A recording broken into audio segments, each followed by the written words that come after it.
এখন যে গাছটা দেখতে পারতেছেন এইটা হলো পিজাটোলা বিয়াঙ্কো, এরকম কি জানি নামটা অনেক কঠিন।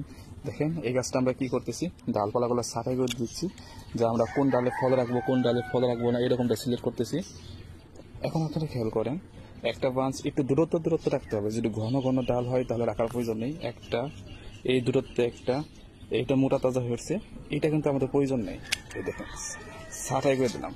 ছাঁটাই করে দিলে কি হবে, এখন সমস্ত খাবারগুলা এইরকম ডালগুলো এখন খাবার বেশি বেশি খাবে, এখান থেকে নতুন নতুন পাতা আসবে, সেগুলো ভেঙে ফেলে দিব যাতে এটা অনেক মোটা তাজা হয়।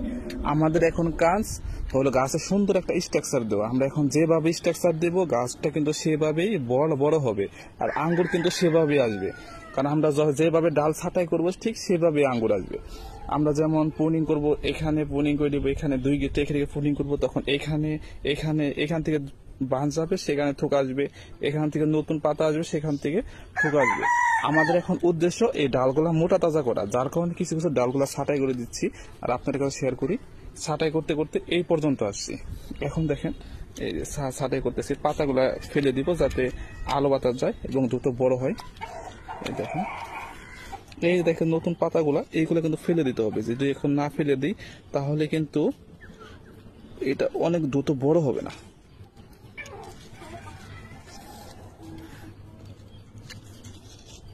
আপনাদের ছাদ বাগানে যাদের আঙুর গাছ আছে তারা এরকম করতে পারেন। দেখুন 1টা 2টা 3টা, এখানে 3টা, এটা কিন্তু ফেলে দিলাম।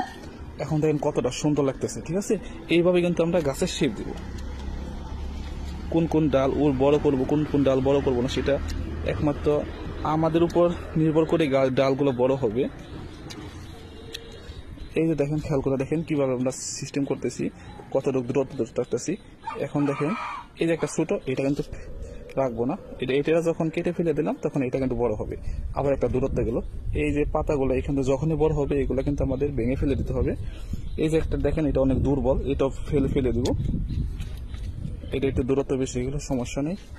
এইভাবে আপনারাও আপনাদের আঙ্গুর গাছগুলা সিলেক্ট করতে করে দিতে পারেন, যে কোন ডাল রাখবেন কোন ডাল রাখবেন না।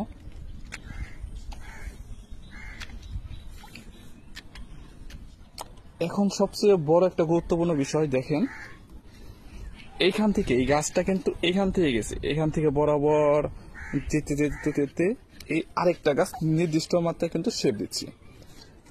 এখন এই মাথাটা যখন আমি এখান থেকে কেটে ফেলবো, এরপরে কি হবে, মাথার অংশ তো আর বড় হতে পারলো না।